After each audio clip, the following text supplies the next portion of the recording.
ഇതുപോലെ പടച്ചറപ്പേ മദ്രസയുടെ പണിക്ക് വേണ്ടി എന്റെ പെങ്ങളെ ഒരു സ്വർണത്തിന്റെ തരിയെങ്കിലും ആരെങ്കിലും കൊണ്ടുവരാവോ എന്ന് ചോദിക്കുന്ന സമയത്ത് യാ അല്ലാ കണ്ടാല് 4.5 വയസ്സോ 3 വയസ്സോ തോന്നിക്കുന്ന ഒരു പൊന്നുമകൻ അവിടെ നിന്നൊരു സ്വർണവളയുമായി കടന്നു വരികയാണ്. അവൻ കടന്നു വന്നു. എന്റെ കയ്യിലത് കിട്ടിയ പാടെ ഞാൻ അവിടെ വെച്ചുകൊണ്ട് ദുആ ചെയ്തു, യാ അല്ലാ ഈ പൊന്നുമകന്റെ ഉമ്മ ഈ സദസ്സിന്റെ ഏത് ഭാഗത്താ ഉള്ളത്? പടച്ചവനെ ആ പ്രിയപ്പെട്ട സഹോദരിക്ക് സ്വർഗം കൊടുക്കണേ അല്ലാ എന്ന് പറഞ്ഞുകൊണ്ട് അവിടെ നിന്ന് ദുആ ചെയ്യുകയാണ്. അപ്പോഴാണ് ബാക്കിൽ നിന്ന് മിസ്ബാഹി ഉസ്താദിനെ പോലെ അല്ലാഹു മിസ്ബാഹി ഉസ്താദിന് ആഫിയത്തുള്ള ദീർഘായുസ് കൊടുക്കട്ടെ, അതുപോലത്തെ ഒരു ഉസ്താദ് അവിടെ നിന്നതാ ഒരു എഴുത്തെഴുതി തരികയാണ്. ഇല്ല ഉസ്താദേ, ആ പൊന്നുമകന്റെ ഉമ്മ മരിച്ചിട്ട് പച്ചമണ്ണാകുന്ന ഖബറിന്റെ ഉള്ളിലാണ്. പടച്ച റബ്ബേ മനസ്സൊന്ന് പൊട്ടിപ്പോവുകയാ. കാരണം എന്തെന്നറിയോ? എനിക്കുമുണ്ട് 5 വയസ്സുള്ളൊരു പൊന്നുമോ. ആ പൊന്നുമകനെ കാണുമ്പോ ആ ഒരു ചിന്തയാണ്, ഉമ്മയില്ലാത്ത പൊന്നുമക്കളുടെ അവസ്ഥ പറയാൻ പറ്റുമോ? അന്നവിടെ നിന്ന് പ്രഭാഷണം കഴിച്ചിട്ട് ഇറങ്ങുന്ന സമയം ആ ചെറുപ്പക്കാരൻ വന്നിട്ട് പറഞ്ഞു, ഉസ്താദ് നാളെ അതാ ഉച്ചഭക്ഷണത്തിന് എന്റെ വീട്ടിലേക്കൊന്ന് കടന്നു വരാവോ? അപ്പോഴാണ് എന്റെ കൂടെ ഉള്ള സയ്യിദ് പറഞ്ഞു, ഉസ്താദേ നമുക്കൊന്ന് കടന്നു പോകാ. ആ പ്രിയപ്പെട്ട ചെറുപ്പക്കാരന്റെ വിഷമമൊന്ന് മാറട്ടെ, അവന്റെ കണ്ണുനീര് മാറട്ടെ, അവന്റെ ദുഃഖം മാറട്ടെ. ആ വീട്ടിലേക്കൊന്ന് കടന്നു പോയിരിക്കുകയാണ്. നല്ലതുപോലെ ഭക്ഷണം തന്നു. ഭക്ഷണം കഴിച്ചിട്ട് ഞാൻ പറഞ്ഞു, ഇൻഷാ അല്ലാ നമുക്ക് ദുആ ചെയ്യാമെന്നവിടെ നിന്ന് പറഞ്ഞു പോകുന്ന സമയം അവിടെ നിന്ന് പറയുന്നു, വേണ്ട വേണ്ട, എന്റെ ഭാര്യ കിടന്നുറങ്ങുന്നത് ആ കാണുന്ന പള്ളിയുടെ ചാരത്താണ് ഉസ്താദേ, അവിടത്തേക്കൊന്ന് കടന്നു പോയിട്ട് ദുആ ചെയ്തൂടെ എന്ന് പറഞ്ഞുകൊണ്ട് കരഞ്ഞു കലങ്ങുന്ന കണ്ണുകളോടെ പറയുകയാണ്. അതിന് മുമ്പ് ആ ചെറുപ്പക്കാർ ആ പൊന്നുമകനെ ചാരത്തേക്ക് വിളിച്ചിട്ട് എന്റെ അടുക്കൽ കൊണ്ടുവന്നിട്ട് അവൻ പറയുന്നു, ഉസ്താദ് എന്റെ പ്രിയപ്പെട്ട പൊന്നുമകനുണ്ടല്ലോ, എന്റെ പ്രിയപ്പെട്ട ഈ മകനുണ്ടല്ലോ, അവനിക്ക് ഭക്ഷണം കൊടുക്കാൻ ഞാൻ അവിടെ ഒരുങ്ങുകയാണ്. ആ സമയത്ത് അവൻ പറയുന്നു, പാപ്പാ നിങ്ങൾ എനിക്ക് ഭക്ഷണം തരണ്ട, നിങ്ങൾ എനിക്ക് ഭക്ഷണം തരണ്ട, എന്റെ ഉമ്മ തരാതെ എനിക്ക് വേണ്ട എന്ന് പറഞ്ഞിട്ട് കരയുമ്പോ ഞാൻ എന്താ ചെയ്യുക എന്നറിയോ? എന്റെ കയ്യിലുള്ള മൊബൈൽ ഞാൻ എടുത്തിട്ട് അതിനെ സൈലന്റ് ആക്കുകയാണ്. എന്നിട്ട് അവിടെ നിന്ന് ഞാൻ എന്റെ കാതിൽ വെക്കുന്നു. എന്റെ പ്രിയപ്പെട്ടവളോട് സംസാരിക്കുമ്പോൾ അഭിനയിക്കുകയാണ്. എന്നിട്ട് പറയും, മോനെ നിന്റെ ഉമ്മ എന്നോട് പറഞ്ഞ വാക്കേതെന്നറിയോ?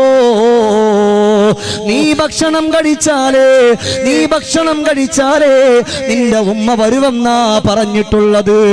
യാ അല്ലാ, പുന്നാര ഉമ്മയെ കാണാനുള്ള ആഗ്രഹത്തോട് ആ പ്രിയപ്പെട്ട പൊന്നുമോൻ അവിടെ നിന്ന് ഭക്ഷണം കഴിക്കുകയാണ്. എന്നിട്ടോ ഏതുവരെ എന്നറിയോ? രാത്രി കിടക്കുന്ന സമയം വരെ പാപ്പോ എന്റെ ഉമ്മ എവിടെയാ എന്ന് പറഞ്ഞുകൊണ്ട് കരഞ്ഞു കലങ്ങുന്ന കണ്ണുകളോട് അവൻ എന്റെ പിന്നിലൂടെ നടക്കുന്ന ഉസ്താദ് അവസാനം കിടന്നുറങ്ങാവുറങ്ങുമ്പോ കട്ടിലിന്റെ ചാരെ ഒരു തലയിണയെടുത്തിട്ട് മാറ്റിവെക്കും. പാപ്പാ ഇതെന്റെ ഉമ്മക്ക് വേണ്ടി ഉള്ളതാണ്, ഇതെന്റെ ഉമ്മക്ക് വേണ്ടി ഉള്ളതാണ്. അതുകൊണ്ട് എന്റെ ബാപ്പച്ചി ഇവിടെ കിടക്കണ്ട കേട്ടോ, ഇതെന്റെ ഉമ്മാക്ക് വന്നിട്ട് കിടക്കാനുള്ളതാണ്. അപ്പടി ഞാൻ ഫോൺ എടുക്കും ഉസ്താദേ, സൈലന്റ് ആക്കിയിട്ട് ഞാൻ എന്റെ ഭാര്യയോട് സംസാരിക്കും പോലെ പറയും, പെണ്ണേ എപ്പോഴാ നീ കടന്നു വരുന്നത് എന്ന് പറഞ്ഞിട്ട് അവിടെ നിന്ന് പറഞ്ഞു കൊടുക്കുകയാണ്. മോനെ ഉമ്മ പറഞ്ഞത് നീ ഉറങ്ങിയാലേ ഉമ്മ വരുവെന്നാട്, നീ ഉറങ്ങിയാലേ ഉമ്മ വരുവെന്നാ. അല്ലാഹുവേ ഇത് കേട്ടപാട് എന്റെ പൊന്നുമകൻ തിരിഞ്ഞൊരു കിടത്തയാണ്. ഉമ്മയെ കാണാനുള്ള കൊതി കൊണ്ട് ആ പൊന്നുമകൻ നേരം വെളുത്താൽ അവൻ കരഞ്ഞിട്ട് എന്റെ ചാര വരും ഉസ്താദ്. പല പ്രാവശ്യവും അവൻ പറയുന്നത് ഞാൻ കേട്ടു, ഉമ്മ പോകല്ല ഉമ്മ, ഉമ്മ പോകണ്ട, ബാപ്പച്ചി എനിക്ക് ഭക്ഷണം തരണ്ട, ഉമ്മ എനിക്ക് ഭക്ഷണം തന്നൂടെ, ഞാൻ ഉമ്മാടെ കയ്യിൽ നിന്നേ ഭക്ഷണം കഴിക്കൂ എന്ന് പാതിരാത്രി അവൻ വിളിച്ചു പറയുന്നത് പല ദിവസങ്ങളും കേട്ടുപോയതാ. ഉസ്താദേ, ഏതായാലും ആ കാണുന്ന ഖബർസ്ഥാനിൽ നമുക്കൊന്ന് കടന്നു പോകാ, അവിടെ പോയി നമുക്കൊന്ന് ദുആ ചെയ്തിട്ട് പിരിയാമെന്ന് ഇവിടെന്ന് പറയുമ്പോ ഞങ്ങൾ അവിടത്തേക്കൊന്ന് കടന്നു പോവുകയാണ്. പടച്ചവനെ, ഖബറിന്റെ ചാര പോയിരിക്കുന്നു, ഖബറിന്റെ ചാര പോയിരുന്നു. ആ മൈലാഞ്ചി ചെടിയുടെ ചുവട്ടിൽ പുന്നാര മകനെ കൊണ്ടിരുത്തുമ്പോ ഉമ്മാന്റെ ഖബറാണെന്നറിയൂലല്ലോ, ഉമ്മയുടെ ഖബറാണെന്നറിയില്ല. ആ ഖബറിന്റെ പുറത്ത് കിടന്ന കല്ലുകളും ചരലുകളും വാരി എറിയാൻ തുടങ്ങി, അതിന്റെ മൈലാഞ്ചി ചെടി പിടിച്ചൊടിക്കാൻ തുടങ്ങി. ആ സമയത്താണ് 12 വയസ്സുള്ള മൂത്ത മകൻ വന്നിട്ട് പറഞ്ഞു, മോനെ, ഈ ഖബറിന്റെ ഉള്ളിൽ കിടക്കുന്നതാരെന്നറിയോ? നിന്റെ പ്രിയപ്പെട്ട ഉമ്മയാ.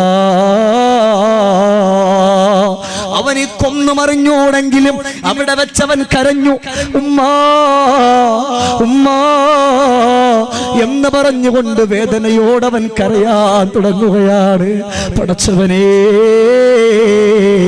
ഒരു പക്ഷേ ആ പെണ്ണ് ഖബറിൽ കിടന്നുകൊണ്ട് വിളിക്കുന്നുണ്ടാകാ, മോനെ, നിന്നെ വാരിയെടുക്കാൻ ഉമ്മക്ക് ആഗ്രഹമില്ലാഞ്ഞിട്ടല്ല, നിനക്ക് മുത്തം തരാൻ ഉമ്മക്ക് ആഗ്രഹമില്ലാഞ്ഞിട്ടല്ല, നിന്നെ കൊണ്ടുപോകാൻ ഉമ്മക്ക് ആഗ്രഹമില്ലാഞ്ഞിട്ടല്ല, നിന്റെ കവിൽ തടങ്ങൾ വാരിപ്പുണരാ ഉമ്മാക്ക് ആഗ്രഹമില്ലാഞ്ഞിട്ടല്ല.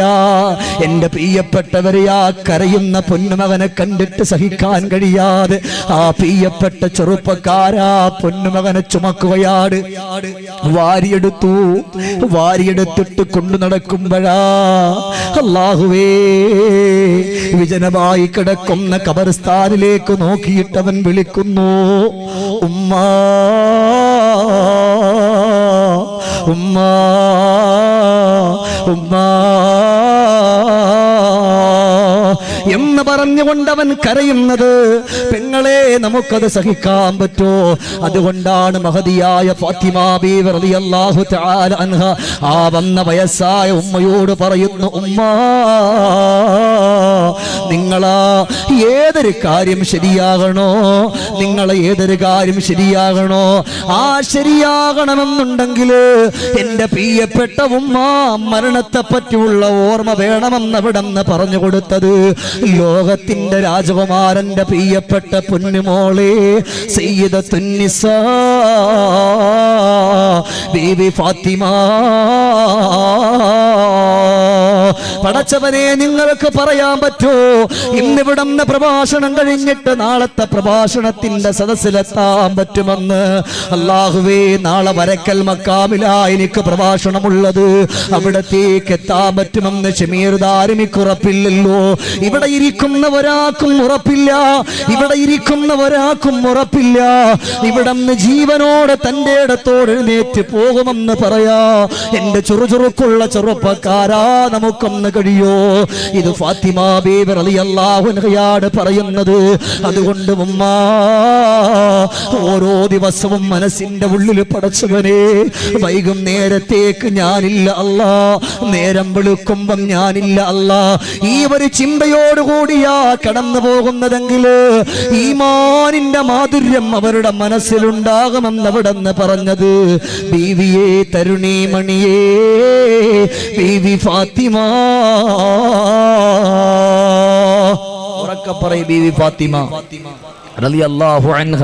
അതുകൊണ്ട് എന്റെ പ്രിയപ്പെട്ടവരെ, വരിക്കിന് പറഞ്ഞു കൊടുക്കാൻ, മരണത്തെ പറ്റി ചിന്തിച്ചാൽ നിങ്ങൾക്ക് എല്ലാ കാര്യവും മെച്ചപ്പെടുത്താൻ പറ്റും, അല്ലെ? ഇന്നിവിടെ ഇരിക്കുമ്പോൾ തന്നെ നിങ്ങൾ ചിന്തിക്കാണ്, പടച്ചോനെ, ഞാൻ ഇവിടെ നിന്ന് പെട്ടെന്ന് എഴുന്നേറ്റ് പോയാൽ അടുത്തൊരു ദിവസം ഞാൻ ഉണ്ടാകുമോ? അടുത്തൊരു ദിവസം ഞാൻ ഉണ്ടാവോ, അല്ലെങ്കിൽ ഏതെങ്കിലും ഇവിടെ വെച്ചിട്ട് ഏതെങ്കിലും ഒരു സാധു കുട്ടിക്ക് വേണ്ടി ചോദിക്കുമ്പോ പടച്ചോനെ ഇന്ന് കൊടുത്തില്ലെങ്കിൽ നാളെ കൊടുക്കാൻ ഞാൻ ഉണ്ടാകുവോ? ഈ ഒരു ചിന്തയാ നമ്മുടെ മനസ്സിന്റെ ഉള്ളിൽ മരണത്തെ പറ്റി ചിന്തിക്കുമ്പോൾ വരുന്നത്. അള്ളാഹുവേ, ഇന്ന് ഞാൻ നിസ്കരിച്ചിട്ടില്ലെങ്കിൽ നാളെ നിസ്കരിക്കാൻ ഞാൻ ഉണ്ടാകുവോ? എത്ര അർത്ഥവത്തായ ഉപദേശമാണ് സയ്യിദത്തുൻ നിസാ ബീവി ഫാത്തിമ റളിയല്ലാഹു തആല അൻഹ അവിടെ നിന്ന് കൊടുക്കുന്നത്. അതുകൊണ്ട് ഓർമ്മ വേണം എൻ്റെ പ്രിയപ്പെട്ട ഉപ്പ, എപ്പോഴും ഇവരുടെ പാഠങ്ങൾ പെങ്ങളെ നമ്മുടെ ജീവിതത്തെ മാറ്റിമറിക്കും, സ്വർഗീയ ലോകത്തിലേക്കുള്ള വഴിയാക്കി തരും. അതുകൊണ്ട് ആ ഒരു ഓർമ്മയോടുകൂടി നമ്മൾ മുന്നോട്ട് പോകണം അല്ലേ? തോ അമ്മീലോ ഫിദ്ദുനിയാ طويلا ولا تدري إذا جن ليل هل تعيش إلى الفجر وكم من صحيح مات من غير علة وكم من مريض عاش دهرا إلى دهري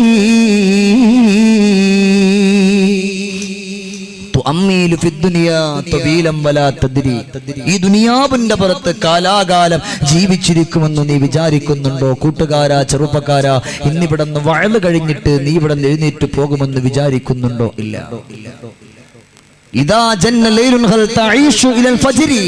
പ്രഭാതമായാൽ പ്രദോഷത്തിൽ എത്തുമെന്ന് ചിന്തയുണ്ടോ? ഇല്ല.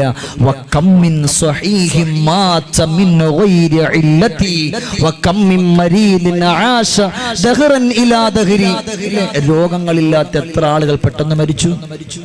കൂടെ നടന്നിരുന്ന ചെറുപ്പക്കാർ, സംസാരിച്ചിരുന്ന കൂട്ടുകാർ എത്ര പെട്ടെന്ന് പോയി. എന്നാൽ കാലങ്ങളോളം വർഷങ്ങളോളം കട്ടിലിൽ കാല് തളർന്ന് കൈ തളർന്ന് സുഖമില്ലാതെ എത്രയോ ആളുകൾ വീടുകളുടെ ഉള്ളിൽ കഴിയുന്നുണ്ട്. പടച്ചവനെ, അങ്ങനത്തെ ഒരു രോഗവും നമുക്കാർക്കും നീ വെക്കല്ല റഹ്മാനെ, നമുക്കാർക്കും നീ വെക്കല്ല റഹ്മാനെ. ചിന്തിക്കണം. ആ ഒരു ചിന്തയാ നമുക്ക് വേണ്ടുന്നത്. ഇൻഷാ അല്ലാഹ് ഈ സദസ്സ് പിരിയുമ്പോ നമ്മൾ ദുആ ചെയ്യുന്നതിന് മുമ്പ് ഞാൻ നിങ്ങൾക്ക് 2 ദിക്ർ പഠിപ്പിക്കും. ഒന്ന് അള്ളാഹുവിന്റെ നരകത്തിൽ നിന്നും നമുക്ക് രക്ഷപ്പെടാനുള്ള ദിക്ർ, മറ്റൊന്ന് നമ്മുടെ ജീവിതത്തിന്റെ എല്ലാ സങ്കടങ്ങളും മാറാൻ, എല്ലാ പട്ടിണിയും മാറാൻ ആ 2 ദിക്ർ ഇൻഷാ അല്ലാഹ് ഞാൻ നിങ്ങൾക്ക് പഠിപ്പിച്ചു തരും. ഞാൻ മറന്നുപോയാൽ ഞാൻ നിങ്ങളോട് തന്നെ പറയാണ്, നിങ്ങൾ എന്നെ ഓർമ്മപ്പെടുത്തണം. അള്ളാഹു നമ്മളെ സ്വീകരിക്കുമാറാകട്ടെ. ആ ദിക്ർ വേണമെന്ന് ആഗ്രഹമുള്ളവരൊക്കെ ഒന്ന് കൈവയ്ക്കുക നോക്കട്ടെ. ഇൻഷാ അല്ലാഹ്. അൽഹംദുലില്ലാഹ്. അല്ലാഹു തആല സ്വീകരിക്കട്ടെ. അതിനൊന്നും ആമീൻ പറ. അല്ലാഹു തആല സ്വീകരിക്കട്ടെ. പെട്ടെന്ന് നിർത്തൂലേ, 2 മണിക്കൂർ എന്ന് പറഞ്ഞില്ലേ? അതുകൊണ്ടാണ് എൻ്റെ പ്രിയപ്പെട്ടവരെ, ഈ സദസ്സുകളിൽ നന്മകൾ മാത്രമേ പറയുള്ളൂ. ഞാൻ ആവർത്തിച്ചു പറയല്ല.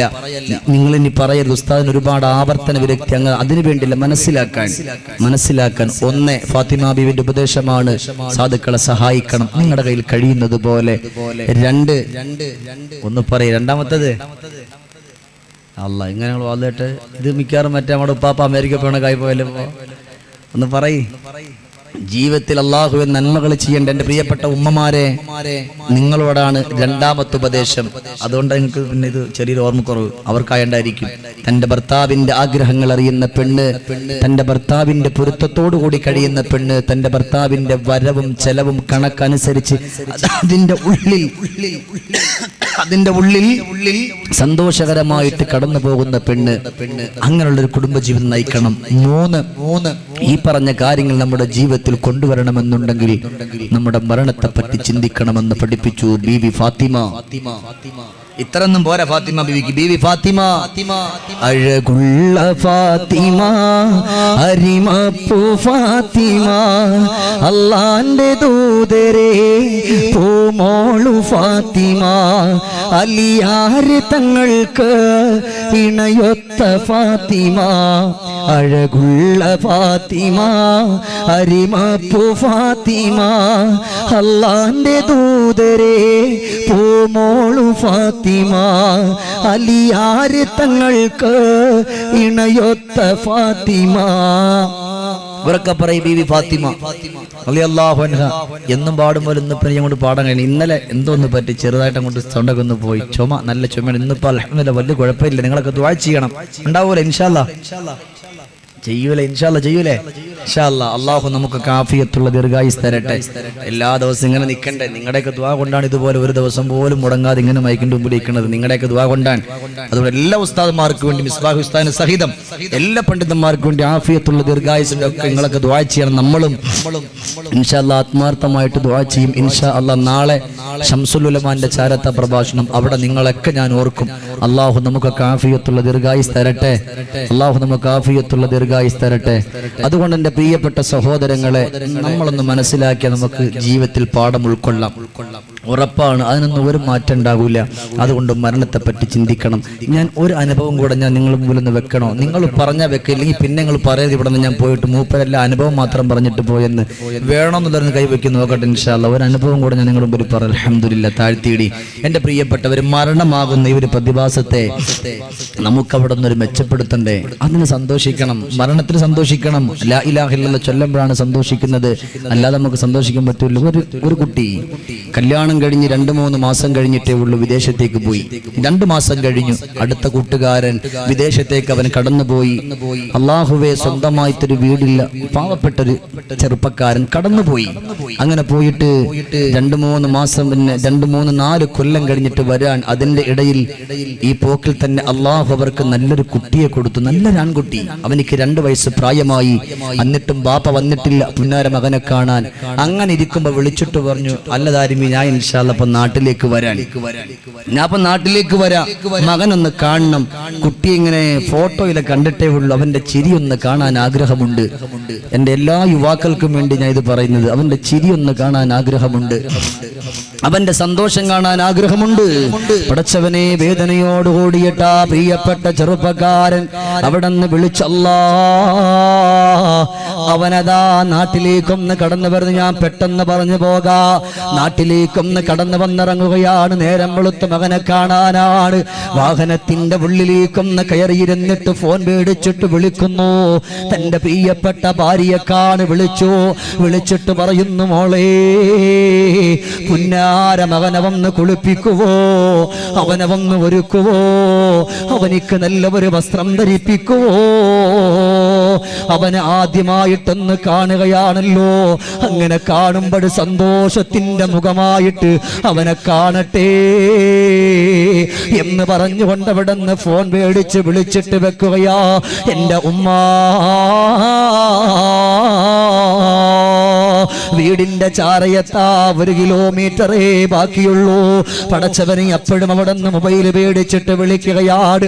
പെണ്ണേ, ഞാനതാ വീടിന്റെ ചാരയെത്താൻ പോവുകയാണ്. പ്രിയപ്പെട്ട പൊന്നുമകൻ അവിടെ നിന്ന് കുളിപ്പിച്ചോ, അവനെ ഒരുക്കിയോ. ആ സമയത്ത് അവിടെ നിന്ന് പറയുന്നു, ഇക്കാ, എനിക്കതറിഞ്ഞൂടെ, നിങ്ങൾ പറഞ്ഞതുപോലെ നിങ്ങളുടെ പ്രിയപ്പെട്ട പൊന്നുമകനെ ഒരുക്കിയിരിക്കുകയാണ്, അവനെ കുളിപ്പിച്ചിട്ടുണ്ട്, അവനിക്ക് നല്ല വസ്ത്രങ്ങളൊക്കെ ഞാൻ ധരിപ്പിച്ചിട്ടുണ്ട്. ഇന്നിവിടെ അഴീക്കോട് പ്രഭാഷണത്തിന് കടന്നു വന്നു പോയ എന്റെ പ്രിയപ്പെട്ട ആണത്തമുള്ള ചുറുചുറുക്കുള്ള ആരോഗ്യമുള്ള എന്റെ പ്രിയപ്പെട്ട ചെറുപ്പക്കാരാ, പടച്ചവനേ, അതാ പ്രിയപ്പെട്ട പുന്നാര ചെറുപ്പക്കാർ വീടിന്റെ ചാരയെത്താൻ 1 കിലോമീറ്റർ 1/2 കിലോമീറ്ററേ ബാക്കിയുള്ളൂ. അപ്പോഴും വിളിച്ചു ചോദിച്ചു, മോനെ ഒരുക്കിയോ? ഒരുക്കിയിട്ടുണ്ട്. ഫോൺ വെച്ച പാട പറഞ്ഞെന്താന്നറിയില്ല, നെഞ്ചിന്റെ ഉള്ളിൽ വല്ലാത്തൊരു വേദന വരികയാണ്. അതുകൊണ്ട് നമുക്കൊരു കാര്യം ചെയ്യാ, വീട്ടിലേക്ക് പോയാ പിന്നെ തിരിച്ചു വരാൻ പറ്റൂലല്ലോ, അതുകൊണ്ട് നമുക്ക് ഹോസ്പിറ്റലിലേക്കൊന്ന് കടന്നു പോകാ എന്ന് പറഞ്ഞുകൊണ്ട് പ്രിയപ്പെട്ട ബാപ്പാന്റെ മടിയിൽ തലവെച്ചുകൊണ്ട് കിടന്നുറങ്ങുകയാണ്. സുബ്ഹാനല്ലാഹ്. പകുതിയായപ്പോ എഴുന്നേറ്റിട്ട് വെള്ളം തരുവോ, വെള്ളമുണ്ടോ എന്ന് ചോദിച്ചു പോയ ചെറുപ്പക്കാർ അവിടെ നിന്ന് വെള്ളം കൊടുക്കുമ്പോഴാ വെള്ളം കുടിക്കുകയാ. വീണ്ടും അതാ പ്രിയപ്പെട്ട ബാപ്പാന്റെ മടിയിൽ തലവെച്ചുകൊണ്ട് കിടന്നുറങ്ങുകയാണ്. പടച്ചവനെ, ഹോസ്പിറ്റലിന്റെ ചാരയെത്തിയ പാടെ വിളിക്കാൻ പറയുകയാണ്. ആ പ്രിയപ്പെട്ട പ്രിയപ്പെട്ട ചെറുപ്പക്കാരനെ കുലുക്ക് വിളിച്ചിട്ട് അനങ്ങുന്നില്ലല്ലോ, അവിടന്ന് സംസാരിക്കുന്നില്ലല്ലോ.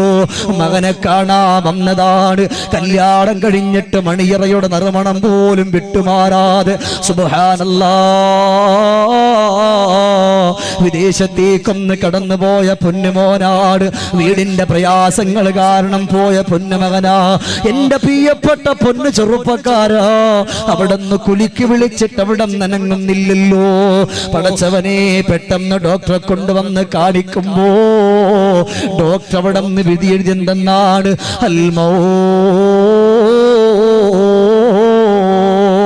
മരിച്ചുപോയെന്നുള്ള റിസൾട്ടാ തരുന്നത്. തന്റെ ഭാര്യയെ കാണാമെന്ന ചെറുപ്പക്കാരനാ, തന്റെ പ്രിയപ്പെട്ട മക്കളെ കാണാമെന്ന ചെറുപ്പക്കാരനാ. യാ അല്ലാ, എന്തോരവസ്ഥയാ. അപ്പോഴാണ് വീട്ടിന്റെ ഉള്ളിൽ നിന്ന് ആ പ്രിയപ്പെട്ട സഹോദരിയുടെ ഫോൺ കോൾ വരുന്നത്. ഉസ്താദേ, പ്രിയപ്പെട്ട ഇക്കാനവന്ന് പെട്ടെന്ന് വരാൻ പറയോ. മകനവിടന്ന് ബാപ്പയെ കാത്തു നിൽക്കുകയാ. ബാപ്പ കൊണ്ടുവരുന്ന കളിപ്പാട്ടങ്ങളെ പറ്റി ഞാൻ അവനോട് പറഞ്ഞപ്പോ, ബാപ്പച്ച് കൊണ്ടുവരുന്ന കളിപ്പാട്ടങ്ങൾ മേടിച്ചുകൊണ്ട് കളിക്കാ പൊന്നു മകനവിടന്ന് കാത്തു നിൽക്കുകയാ. എന്തു പറയും നമ്മൾ? മരിച്ചെന്ന് പറയാൻ പറ്റോ? മരിച്ചെന്ന് പറയാൻ പറ്റോ? ഇല്ല. ചുരുക്കി പറയട്ടെ, അവസാനം ആരോ പറഞ്ഞറിഞ്ഞു മരിച്ചുപോയെന്നാണ്. യാ അല്ലാഹ്, വീടതാ സങ്കടത്തിന്റെ കടലായിട്ട് മാറുകയാണ്. പ്രിയപ്പെട്ട ബാപ്പച്ചിയെ കാണാ ഒരുക്കി നിർത്തിയിരിക്കുന്ന മകനുണ്ടവിടെ. കല്യാണം കഴിഞ്ഞ് 2 മാസം കഴിഞ്ഞിട്ട് പോയ ഭർത്താവിനെ കാണാൻ അല്ലാഹുവേ, വളരെയേറെ മനസ്സിന്റെ ഉള്ളിൽ കൊള്ളണീക്കുന്ന ഓർമ്മകളോടെ കാത്തിരിക്കുന്ന പ്രിയപ്പെട്ട ഭാര്യയുണ്ടാ വീട്ടിന്റെ ഉള്ളിൽ. അവരുടെ മുമ്പിലേക്കൊന്ന് കടന്നു വരുന്നതാരാ? പ്രിയപ്പെട്ട ഭർത്താവിന്റെ മയ്യിത്താണ്. അല്ലാഹുവേ, വീട്ടിന്റെ ഉള്ളിലേക്ക് മയ്യത്ത് കൊണ്ടുവരുമ്പോ വീട്ടിന്റെ മുൻഭാഗത്ത് തന്നെ പൊന്നുമകൻ നിൽക്കുന്നുണ്ട്. അവനെ ഒരുക്കിയിട്ടുണ്ടല്ലോ, അവനെ കുളിപ്പിച്ചിട്ടുണ്ടല്ലോ, അവനിക്ക് കണ്ണെഴുതി കൊടുത്തിട്ടുണ്ടല്ലോ, അവന്റെ കവിൽ തടത്തിൽ അതാ കൺമഷി കൊണ്ട് കുത്തുകൊടുത്തിട്ടുണ്ടല്ലോ. പ്രിയപ്പെട്ട ഉപ്പാനെ കാണാ കാതോർത്ത് കൊണ്ട് നിൽക്കുന്ന പൊന്നുമകനാണ്. അവനറിയുന്നില്ല ഈ കൊണ്ടുവരുന്നത് അവന്റെ വാപ്പാന്റെ മയ്യിത്താണെന്നവൻ അറിയുന്നില്ലല്ലോ. ഈ കൊണ്ടുവരുന്നവന്റെ വാപ്പാന്റെ മയ്യിത്താണെന്നറിയുന്നില്ല. മയ്യത്ത് കൊണ്ടുവന്നിട്ട് വീട്ടിലേക്കൊന്ന് വെക്കുകയാണ്. പടച്ചവനേ, ഈമാനുള്ള പൊന്നുമോളാ പൊന്നുമകനെ വാരിയെടുക്കുകയാണ്. അവന്റെ കവിൽ തടത്തിൽ മുത്തം കൊടുത്തിട്ടതാ കിടക്കുന്ന മയ്യത്തായി കിടക്കുന്ന പ്രിയപ്പെട്ട ബാപ്പാന്റെ മുമ്പിലേക്കൊന്ന് കൊണ്ടു നിർത്തിയിട്ട് പറയാ, മോനേ, ബാപ്പാന്റെ കവിൽ തടത്തിൽ ഒരു മുത്തം കൊടുക്കാൻ പറ്റുമോ? ബാപ്പയുടെ കവിൽ തടത്തിൽ ഒരു മുത്തം കൊടുക്കുമോ? പടച്ച റബ്ബേ, എട്ടും പൊട്ടും തിരിയാത്ത പൊന്നുമോനാണ് അവൻ. അവിടെ അതാ അവന്റെ കുഞ്ഞിളം കൈകൾ കൊണ്ട് കവിൽ തടത്തിൽ പിടിച്ചിട്ട് തുരുതുരാ മുത്തം കൊടുക്കുകയാ. ആ പൊന്നു പെങ്ങള് പറഞ്ഞത് ഇന്നും മനസ്സുകൊണ്ട് ഓർത്തു പോകുമ്പോ കരച്ചിൽ വരും. എന്റെ പ്രിയപ്പെട്ട പെങ്ങളെ, പടച്ചവനെ, അള്ളാഹുവിന്റെ ദീനിനോടുള്ള സ്നേഹം കൊണ്ട്, പ്രഭാഷണത്തിനോടുള്ള ആഗ്രഹം കൊണ്ട് അള്ളാഹുവേ ഒരുമിച്ച് കൂടി എന്റെ ഉമ്മ, നിങ്ങളെ പോലത്തെ സാധുവായ പൊന്നുപെങ്ങള് മരിച്ചു കൊടുക്കുന്ന ഭർത്താവിന്റെ ചാര വന്നിട്ട് പറയാ, അല്ല പ്രിയപ്പെട്ടവരെ, എന്തേ നിങ്ങൾ മകനെ കാണണമെന്ന് പറഞ്ഞിട്ട്, ഇവനിക്ക് മുത്തം കൊടുക്കണമെന്ന് പറഞ്ഞിട്ട്, ഇവനെ കളിപ്പിക്കണമെന്ന് പറഞ്ഞിട്ട്, എന്തേ നിങ്ങൾ അവനോടൊരു വാക്കുപോലും പറയാതെ, എന്തേ നിങ്ങൾ അവനോടൊന്നും പറയാതിരിക്കുകയാണോ?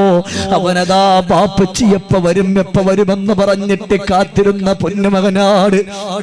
നിങ്ങൾ അവന് കളിപ്പാട്ടം കൊണ്ടുവരുമെന്ന് പറഞ്ഞിട്ടാണ് അവനിക്ക് ഞാൻ ഭക്ഷണം കൊടുത്തിട്ടുള്ളത്. എന്ന് പറഞ്ഞിട്ടാ പ്രിയപ്പെട്ട സഹോദരി കരയുകയാ.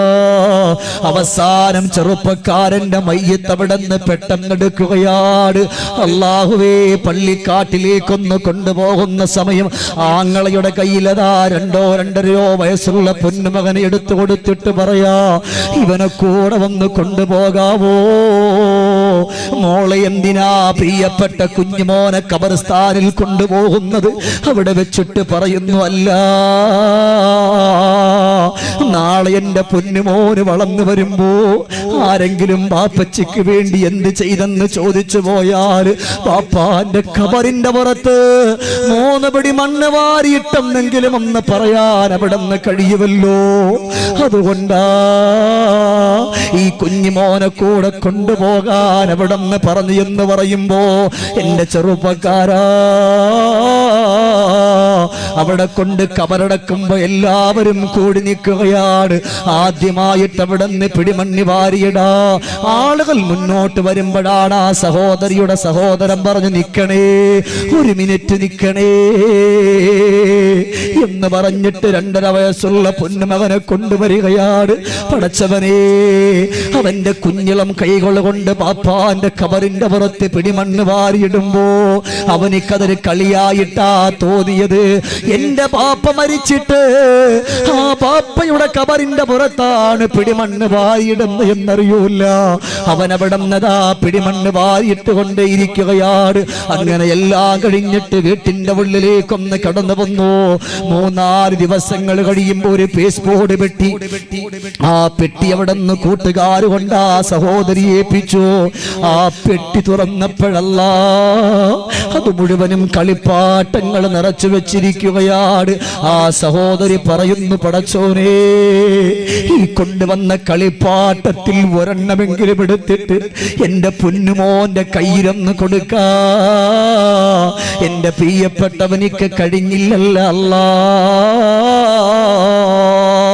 അതുകൊണ്ട് ഇവിടെ ഇരിക്കുന്ന ആരോഗ്യമുള്ള ചെറുപ്പക്കാരാ, വളരെയേറെ സന്തോഷത്തോടെ പടച്ചവന്റെ ദീനിന്റെ സദസ്സിൽ വന്നിരുന്ന പൊന്നുമോനെ, നാളെ നേരം വെളുക്കുമ്പോ നീ ഉണ്ടാകുമോ എന്ന് പറയാൻ പറ്റൂല. അല്ലാഹുവേ, എല്ലാ ദിവസവും പ്രഭാഷണത്തിന് ഡേറ്റ് കൊടുത്ത് എനിക്ക് അവിടത്തേക്ക് എനിക്ക് എത്താൻ പറ്റുമെന്ന് എനിക്കറിയില്ല. എത്രയോ ചെറുപ്പക്കാർ ഓരോ ദിവസത്തെ പരിപാടി വിളിച്ചു പറയുമ്പോ വരാമെന്ന് പറയുന്നുവെങ്കിൽ എനിക്കവിടെ എത്താൻ പറ്റുമെന്നറിയില്ല. അതുകൊണ്ട് ഇന്ന് മുതൽ ഇവിടെ എഴുന്നേറ്റ് പോകുമ്പോ, ഈ സദസ്സിൽ നിന്ന് എഴുന്നേറ്റ് പോകുമ്പോ, അല്ലാഹുവേ, ഞാൻ ഒരുപാട് നിസ്കാരം മുടക്കി റബ്ബേ, എത്രയോ ളുഹറുകൾ മുടക്കി റബ്ബേ, എത്രയോ അസറുകൾ മുടക്കി റബ്ബേ, എത്രയോ സുബഹികൾ മുടക്കി അല്ലാ. അതുകൊണ്ട് പടച്ചവനെ, അതുകൊണ്ട് എനിക്കൊരു ഓർമ്മയില്ല നാളെ മരിക്കുമെന്ന് എനിക്കറിയില്ല. അതുകൊണ്ട് ഞാൻ മരിക്കുമെന്നുള്ള ചിന്ത ഉള്ളത് കൊണ്ട് ഇനി ഒരു വക്കത്തും മുടക്കൂല അല്ലാ. അതുകൊണ്ടാണ് ഫാത്തിമ ബീവി റളിയല്ലാഹു തആല അൻഹാ അവിടെന്ന് പറഞ്ഞു കൊടുക്കുന്നത്, പ്രിയപ്പെട്ടവരെ, പഠിച്ചുകൊള്ളുക, മരണത്തെ പറ്റിയുള്ള ഓർമ്മയാണ്. എന്റെ പെങ്ങളെ, നിങ്ങളെ കൊണ്ടുവന്നിട്ട് ജീവിതം നിങ്ങൾ മുന്നോട്ട് കൊണ്ടുപോകുന്നതെങ്കിൽ അവിടെ വിജയിക്കുമെന്ന് പറഞ്ഞു പോയതാരാ? സയ്യിദത്തുൻ നിസാ ബീവി ഫാത്തിമ. ഉറക്കെ പറയ്, ബീവി ഫാത്തിമ റളിയല്ലാഹു അൻഹ. അതുകൊണ്ട് ഈ ഒരു ചിന്ത നമ്മുടെ മനസ്സിൽ കൊണ്ടുവരണം. അവസാനമായി പെട്ടെന്ന് പറഞ്ഞു പോവാൻ നിർത്തി. അവസാനമായി ലോകത്തിന്റെ രാജകുമാരൻ അള്ളാന്റെ ഹബീബിന്റെ പൊന്നുമോൾ ആ ഉമ്മയോട് പറഞ്ഞു കൊടുത്ത ഈ വാക്ക് പറഞ്ഞിട്ടാ നമ്മൾ ഇവിടെ നിന്ന് പിരിയാൻ പോകുന്നത്. അല്ലാഹു തആല സ്വീകരിക്കുമാറാകട്ടെ.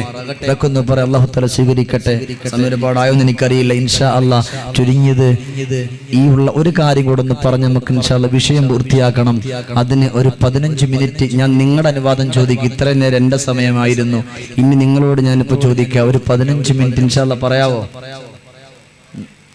ആഗ്രഹമുള്ളവരെന്ന് കൈവെക്കി നോക്കട്ടെ. അൽഹംദുലില്ലാഹ്. അല്ലാഹു തആല സ്വീകരിക്കട്ടെ. അല്ലാഹു തആല സ്വീകരിക്കട്ടെ.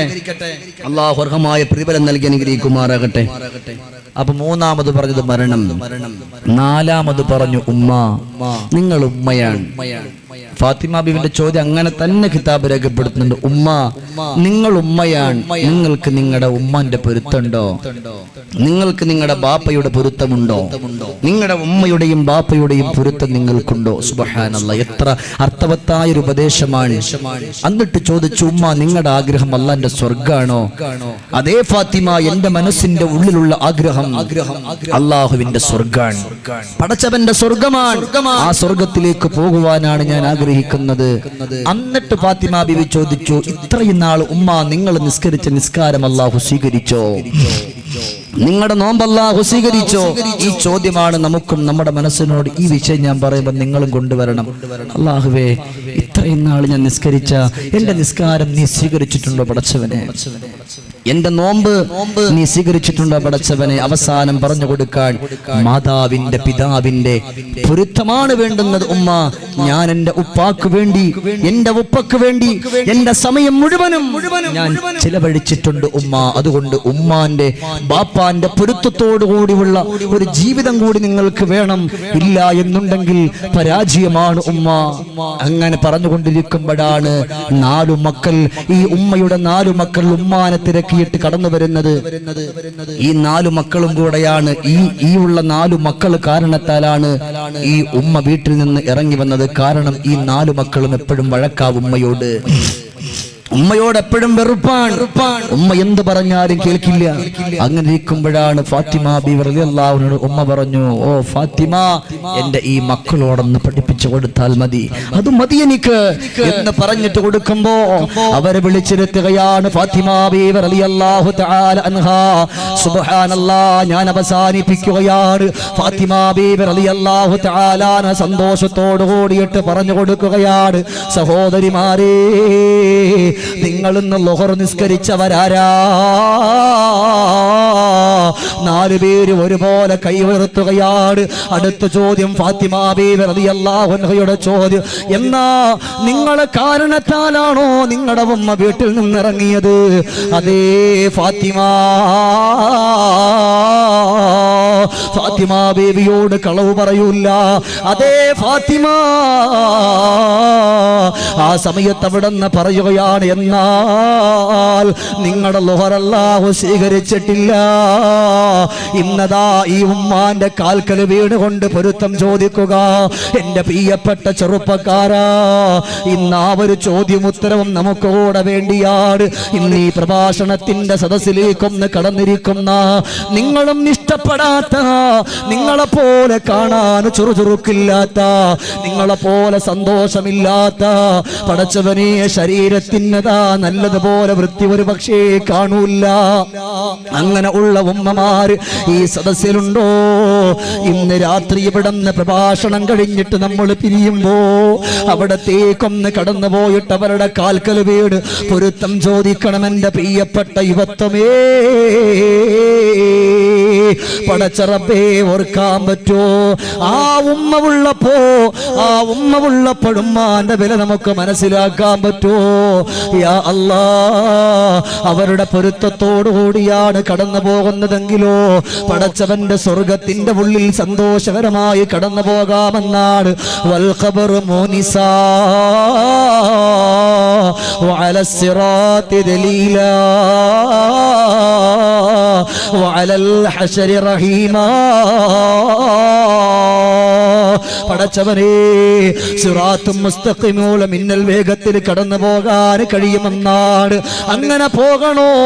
വഫിൽ ഖബരി മുനിസാ, ബാപ്പയില്ലാതെ ഉമ്മയില്ലാതെ സഹോദരങ്ങളില്ലാതെ കൂടപ്പിറപ്പുകളില്ലാതെ കൂട്ടുകാരില്ലാതെ ഏകാന്തതയുടെ മൂകാന്തതയിൽ പച്ചമണ്ണിന്റെ ഉള്ളിലേക്കൊന്ന് കടന്നു ചെല്ലുമ്പോ അല്ലാഹുവേ, അവിടെ ആരാ നമുക്ക് രക്ഷമുള്ളത്? അവിടെ ഒരൊറ്റ പൊരുത്തം മതി എന്റെ പെങ്ങളെ. നമ്മളെ കല്യാണം കഴിപ്പിച്ച് നമ്മുടെ ഭർത്താവിനോടൊപ്പം പറഞ്ഞു വിട്ടതാണ്. ഇനി ആ ഉമ്മാനെ വന്നു പോയി കാണണ്ടല്ലോ, ആ ബാപ്പയെ വന്നു പോയി കാണണ്ടല്ലോ എന്നല്ല, ഭർത്താവിനോട് ചോദിച്ചു ഭർത്താവിന്റെ പൊരുത്തത്തോടെ നിങ്ങളുടെ ഉമ്മയെ കാണാ, നിങ്ങളുടെ ബാപ്പയെ കാണാനുള്ള ബാധ്യത പെങ്ങളെ നമുക്കുണ്ടല്ലോ. അതുകൊണ്ട് ഉമ്മ, ഇന്നത്തെ രാത്രി നിങ്ങളുടെ ഉമ്മയോട് വഴക്കിട്ടവരാണോ, ബാപ്പയോട് ദേഷ്യം പിടിച്ചവരാണോ, ഇന്ന് രാത്രി ചെന്നിട്ട് പൊരുത്തം ചോദിച്ചോ. ഇല്ലെങ്കിൽ നാളത്തെ സുബഹി പടച്ചവനിക്ക് വേണ്ട, നിങ്ങളുടെ ഒരു ഇബാദത്തും പടച്ചവനിക്ക് വേണ്ട, നിങ്ങളുടെ ഒരു നന്മയും പടച്ചവനിക്ക് വേണ്ട. അതുകൊണ്ട് ഉമ്മ ഉള്ളപ്പോ ആ ഉമ്മയുടെ സന്തോഷം വലുതായി കണ്ടോ, ആ ബാപ്പയുടെ സ്ഥാനം വലുതായി കണ്ടോ. ഇന്നത്തെ മക്കളതാ ഉമ്മയെന്ന് പറഞ്ഞാൽ നമുക്ക് ഭക്ഷണം ഉണ്ടാക്കുന്ന ഒരു യന്ത്രമായിട്ട് ഉമ്മമാരെ കാണുമ്പോ, സ്കൂളിൽ പോകാൻ സമയമാകുന്ന സമയത്ത് വസ്ത്രമൊക്കെ അലക്കി ഇസ്ത്രിയിട്ട് തരുന്ന ഒരു യന്ത്രമായിട്ട് ഉമ്മാനെ കാണുമ്പോ, അല്ലെങ്കിലോ നേരം വെളുത്ത് പള്ളികളുടെ മിനാരങ്ങളിലൂടെ ഹയ്യ അലസ്സലാ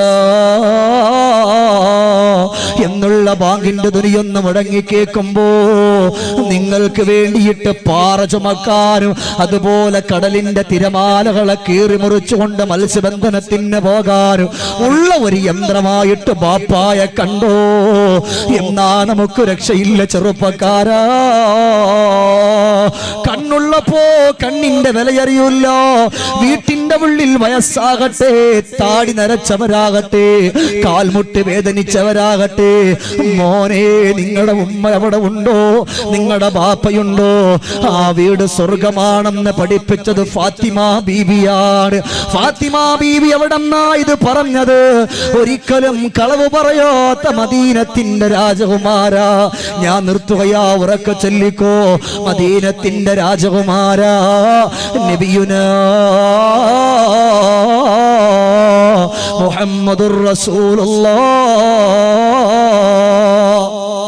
ഉറക്ക മുഹമ്മദുർ റസൂലുള്ളാഹ് സല്ലല്ലാഹു അലൈഹി വസല്ലമ തങ്ങളുടെ വാക്കിലൂടെ പഠിച്ചുപോയ മോളാണ്.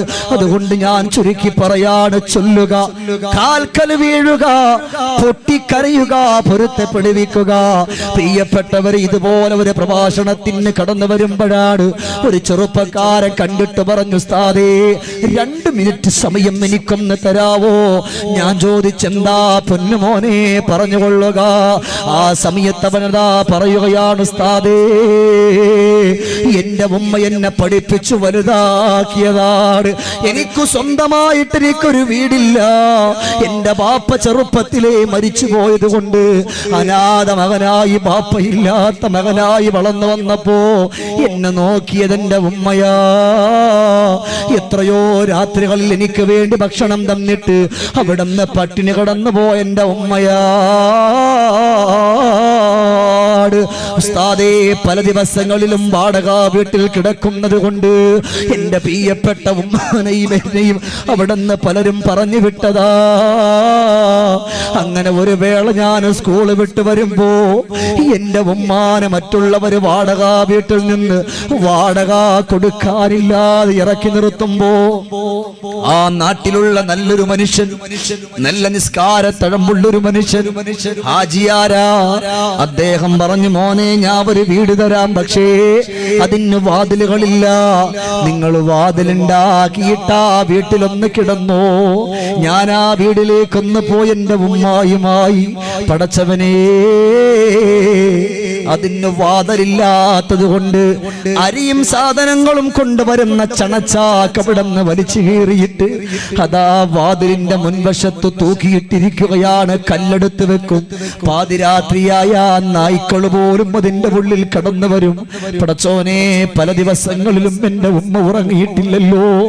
എന്റെ പൊന്നുമകന്റെ ശരീരത്തെ എന്തെങ്കിലും ഒന്ന് കടിച്ചാലോ എന്ന് പറഞ്ഞുകൊണ്ട് വേദനയോടെ വിഷമത്തോടെ ആ പ്രിയപ്പെട്ട പുന്നാര ഉമ്മ കാത്തിരിക്കുകയാ.